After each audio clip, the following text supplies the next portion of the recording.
A nivel Rosario más cerca. Bueno, y ya lo decía antes de ir a la pausa, Dari, que está con nosotros, por supuesto, desde su casa, y es que recibimos a la abogada y experta en Derecho Administrativo, Yubelis Wandelpool Ramírez. Ella, como ya dije, representa a decenas de maestros que tenían la posición de directores distritales y directores regionales de educación previo a que llegara al ministerio Roberto Fulcar como el ministro. Ahora mismo esto está como reclamado en justicia. Cuéntanos usted. Muy buenas noches a nivel Marisol y a Dari, que está conectado con nosotros, y a todos los dominicanos que están sintonizando y están cada vez más cerca de nosotros.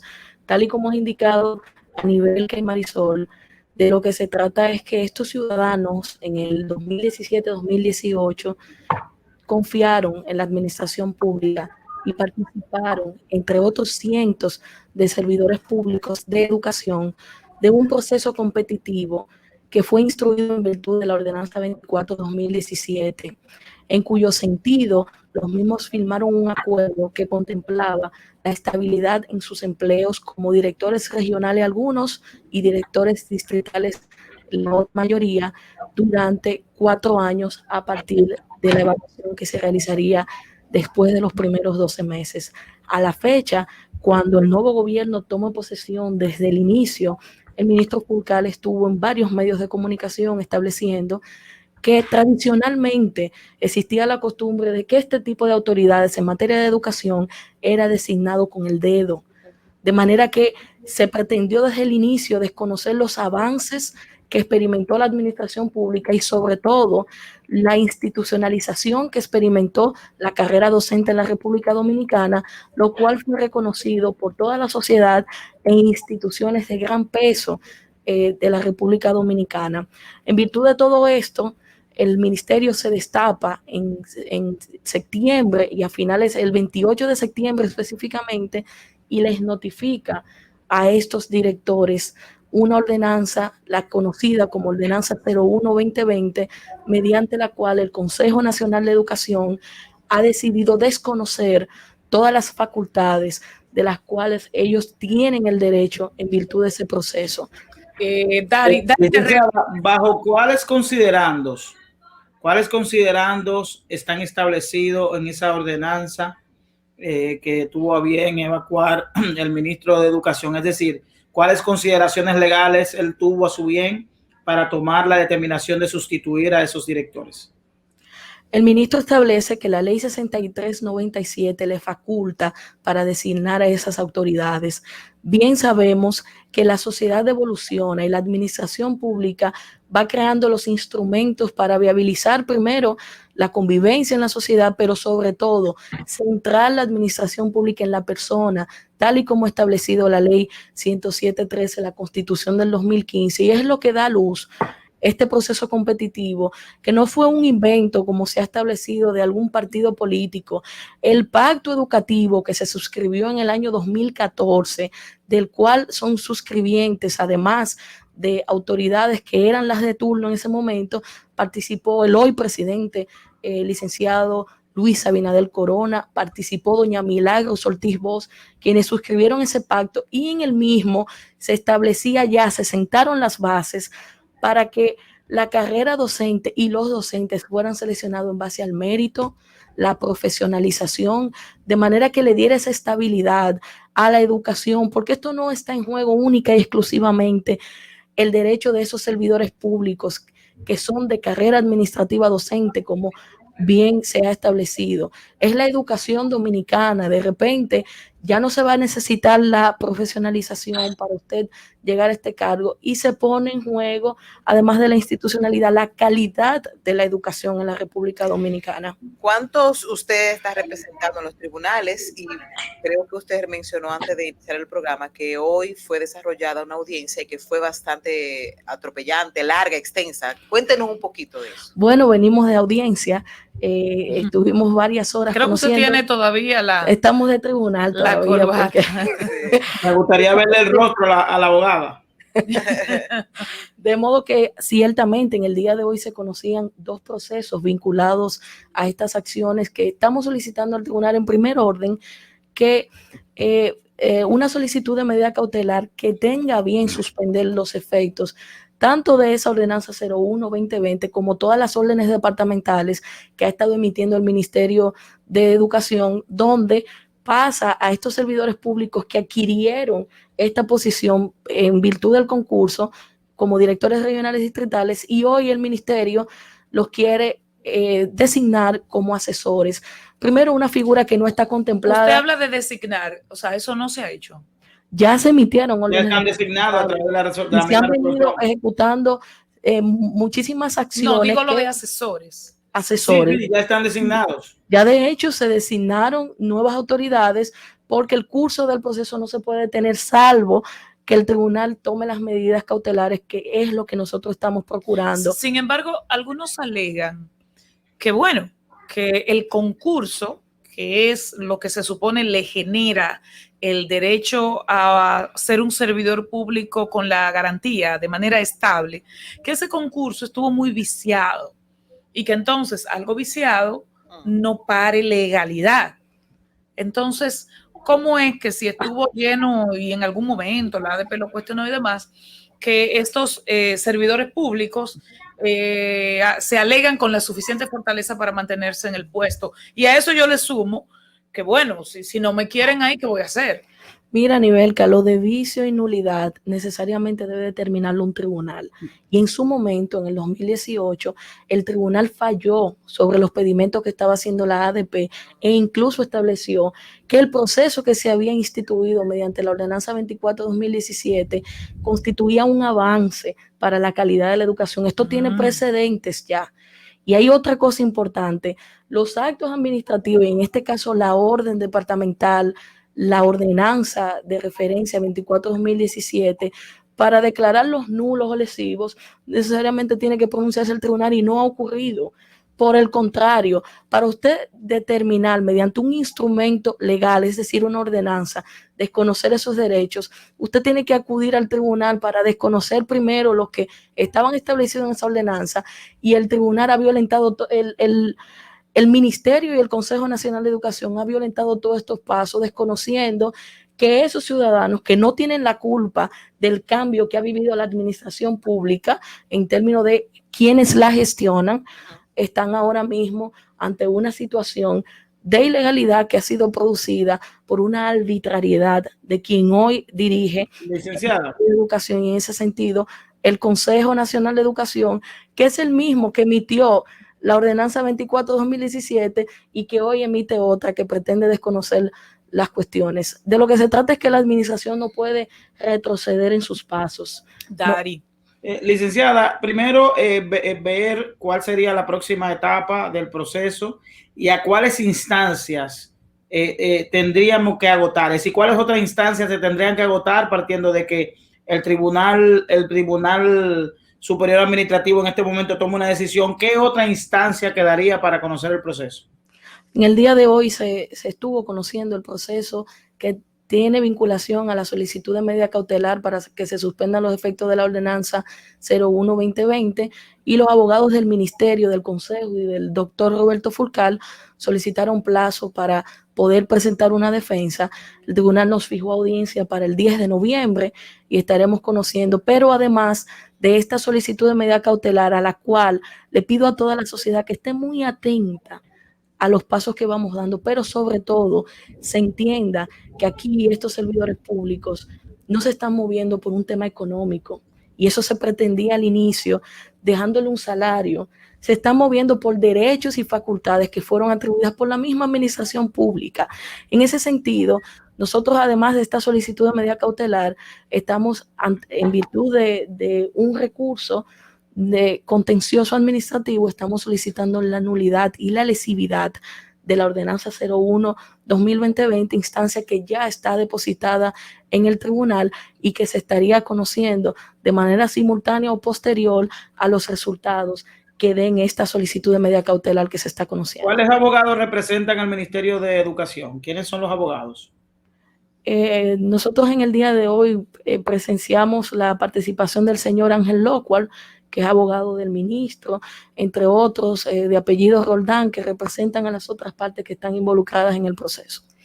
De estos que están en el proceso de sometimiento, ¿algunos de esos profesores o directores fueron de los que estuvieron dentro del grupo que eran que sus evaluaciones no eran las más buenas? De hecho, lo que más genera descontento en el sector salud, educación, es que los que hoy están siendo nombrados por el ministerio no pasaron las pruebas. De hecho, no pasaron la primera fase de todas las evaluaciones que se hicieron en el proceso competitivo, lo que demuestra la incompetencia, la incapacidad que tienen esos servidores públicos, porque lo que pasaron lo sacaron y entonces están nombrando a los que se quemaron. Volvemos de una situación jurídica de institucionalidad a nombrar por politiquería, poner la educación en manos de políticos. Y hay una frase muy célebre que dice: la educación es una cuestión muy seria para ponerla en manos de los políticos. Y hoy día República Dominicana está cometiendo el error de poner la educación de nuestros niños en personas políticas, y que sobre todo constan las evidencias que no cuentan con las competencias profesionales y del mérito para ocupar dichas posiciones. Señora Wandelpool Ramírez, abogada de los directores distritales y regionales cancelados en el Ministerio de Educación, hay un proceso legal y hay que esperar a que termine. Creo que pudiera durar ¿cuánto este proceso en el mejor de los casos? Las expectativas que tenemos es que el próximo 10 de noviembre el expediente quede concluido en fase para que el tribunal sobre la solicitud de medida cautelar que persigue que se suspenda. Eso no da conclusión al proceso. No le da conclusión porque hay un recurso que se va a conocer sobre el fondo del asunto, y eventualmente lo que perseguimos es que se declare nula y lesiva la ordenanza 01-2020. Entonces, ya respondida esa pregunta, le hago la siguiente. Y ahí tiene que ver con que, bueno, a mí me cancelan del ministerio, una jueza, un juez ordena que me repongan, pero no es un secreto que quizás las condiciones cuando me repongan laborales no van a ser las ideales, me van a discriminar, me van a marginar, quizás no me manden presupuesto porque no soy de ese equipo. Me van a colocar una persona al lado por encima. Efectivamente. Entonces, exponiéndose a eso, ¿qué reflexión queda entre quienes aspiran a que se les reponga en sus puestos? Lo primero es que hay que mirar después de la curva. Esto no se trata simplemente de la reposición, se trata de blindar la carrera docente, blindar el sistema educativo, porque de repente mañana no voy a confiar en ningún concurso que realice el Estado Dominicano, porque hoy me invitan a participar y mañana me dicen eso no tuvo ningún efecto jurídico y hoy yo lo desconozco. De lo que se trata es de que nosotros podamos darle vida a la tutela judicial efectiva que llevan los tribunales y que garantizan el pleno ejercicio de los derechos de la persona en su vinculación con la administración pública.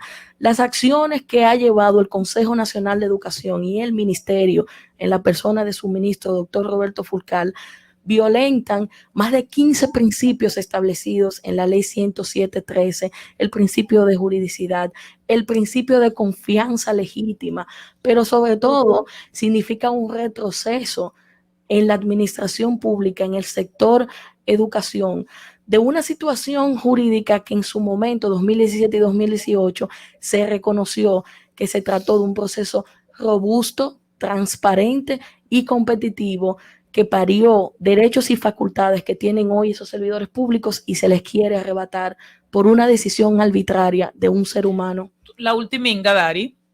Bueno, finalmente, ¿cuáles son las pretensiones? Además de la pregunta que hace Anibelka, ¿qué legado, además de la reposición de estos profesionales, que usted entiende que deja como legado, como precedente, como jurisprudencia la decisión que pudiera tomar un juez con relación al tema? Lo primero es que, tal y como expliqué, es blindar la carrera docente y la institucionalidad, porque esto quedaría para la historia, una sentencia que no permita que el poder político se imponga sobre la base de los derechos que se han generado a ciudadanos, a servidores públicos que son los administrados. Esto pudiera estar pasando en cualquier otro escenario y esta sentencia serviría de referente para que la administración pública, no importa cuál sea el partido político que esté dirigiendo, respete la institucionalidad, respete los derechos de la persona, pero sobre todo que el poder político entienda que tiene un control y ese control es jurisdiccional y se conoce entre los tribunales de la representa 80 República. personas, ¿verdad? Más de 80 de los servidores públicos que han sido afectados. Le voy a hacer La intimidad. Dani, y tiene que ver, es que no tiene que ver con el caso, sino con el ejercicio de la abogacía en el marco de la virtualidad y en este caso de la manera tradicional. ¿Usted es de las abogadas que entienden que vale la pena quedarse solo virtual o entendí que esto es la única manera de impartir justicia? Yo entiendo que lo que ha ocurrido ha sido importante, los avances del sistema judicial.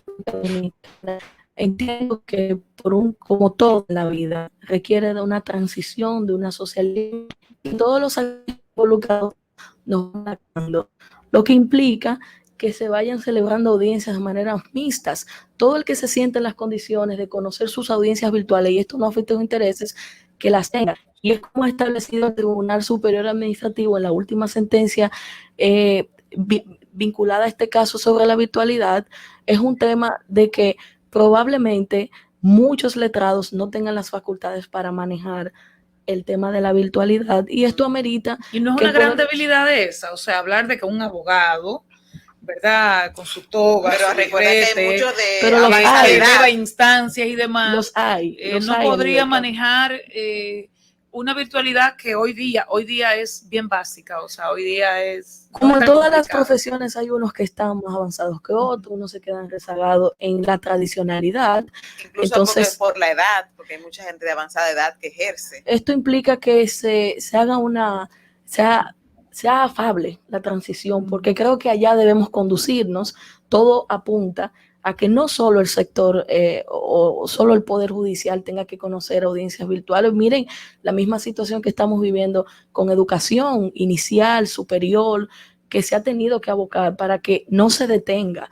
De modo que entiendo que aquí, en este tramo que estamos viviendo, el Poder Judicial juega un papel importante de socialización de los procesos y de involucrar a todos los actores, entiéndase, los jueces, los auxiliares de la justicia, dentro de los cuales nos enmarcamos nosotros los abogados, para que esto camine y nosotros todos salgamos beneficiados de las grandes transformaciones que trae la virtualidad y los avances de la tecnología. El Colegio de Abogados tiene mañana una marcha, está convocada desde la Puerta del Conde hasta el Palacio de Justicia de Ciudad Nueva. ¿Usted va a participar en esa marcha? Es a las 10 de la mañana. ¿Y qué reclama esa marcha? Eso mismo. ¿Qué? La virtualidad. ¿Que eliminen la virtualidad o que se siga? Que se elimine la virtualidad. Nosotros no vamos a participar porque a esa hora tenemos una audiencia virtual y no podemos perderla. El tribunal ya, la mejor respuesta. Gracias. ¿Y cuál es su candidato al colegio? ¿Decías, Dari? ¿Su candidato al presidir el Colegio de Abogados? Aún no me he definido, pero inmediatamente tenga la respuesta, se la haré llegar por todas las vías pertinentes. Dilo, Dari, dilo. Esta mujer es magistral, no quiere meter en eso. Verdaderamente sí que es excelente, pero me gustaría ver el rostro antes de que se vaya. Ajá, mira, complacido, Dari, es una abogada bastante joven. Y mira su sonrisa, no. Ay, Dios mío. Gracias. La felicito porque verdaderamente maneja de manera perfecta el tema. Tiene una manera muy explícita de desarrollar el tema. Por tanto, yo creo que no va a tener ninguna dificultad en esos tribunales. Gracias a Yubelis Wandelpur Ramírez, abogada, máster en Derecho Administrativo, que representa en los tribunales de la República unos 80 directores regionales y distritales del Ministerio de Educación que fueron cancelados y que alegan que le violaron sus derechos, no por la cancelación propiamente, sino porque estaban en esos puestos después de haber ganado un concurso de oposición que se realizó hace un poquito más de 2 años. Así que gracias por acompañarnos. Gracias a ustedes por la invitación y mi compromiso es mantenerlos a ustedes y a todos los ciudadanos que están atentos y más cerca de nosotros con todas las incidencias que se van desarrollando en este caso, de manera que muchísimas bendiciones, gracias a Nibelka, Marisol, para mí es un honor estar aquí con Mujeres Empoderadas y Dari para que no se sienta celosita. Excluido, sí, porque el género es para todos, no solamente para las mujeres. Gracias por abogada. este espacio. Y nosotros seguimos, nos vamos para volver en Más Cerca. A nivel Rosario, más cerca.